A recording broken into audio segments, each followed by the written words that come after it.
دا یو ورو سوال کړی دی چې د جمعې د مانځه دپاره دا غسل ده په زنانو هم لازم دی یعنې ده په هغوی هم واجب دی. الجواب اول خو دا مسله اختلافي دی چې د جمعې د مانځه دپاره غسل واجب دی او که نه دی. جمهور العلما دا وایي د جمعې د مانځه دپاره غسل د مستحب دی او بعض علما وایي واجب دی. یو خو دا مسله اختلافي ده. دویمه دا خبره یاده کوي دا غسل مشروع دی او کول پکار دی. د جمعې د مانځه دپاره غسل کول پکار دی د هر هغه چا دپاره چې څوک د جمعې د مانځله راځي. ځکه چې دا غسل د جمعې د دې ورځې دپاره نه دی، دا غسل د څه دپاره دی؟ دا غسل د مانځه دپاره دی.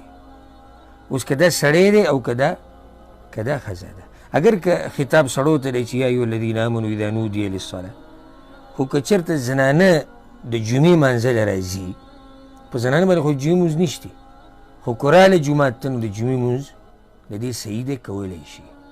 اوس یو زنانه راله جمعې مانځله نو دې لپاره مشروع دي چې دا غسل وکړي او هغه آداب په ځان کې راولي کوم چې د جمعې د مانځه دپاره پکار دي. او په دې باندې یو ښکلی دلیل امام ابن حبان رحمه الله باب لګولی دی. ګوره ذکر الاستحباب للنساء ان یغتسلن للجمعه اذا اردن شهودها. وی که چېرته زنانې اراده لري چې جمعې مانځله راشي نو د هغوی دپاره هم غسل مستحب دی. بیا په دغه باب لاندې حدیث راوړی عبدالله بن عمر چې پیغمبر صلی الله علیه وسلم وایي من اتى الجمعه من الرجال والنساء فلیغتسل. څوک چې د جمعې مانځله راځي که سړی دی او که ښځه ده نو څه دې وکړي؟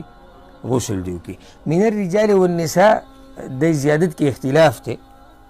امام ابن خزیمه، امام ابن حبان او بیهقي راوړی دی او اختلاف دی د علماو منځ کې چې دا زیادت په دې حدیث کې صحیح دی او که نه. خو امام نووي رحمه الله د دې تصحیح کړی او دا زیادت صحیح دی.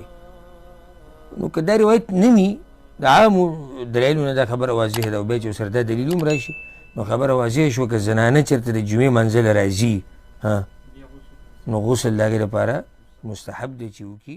والله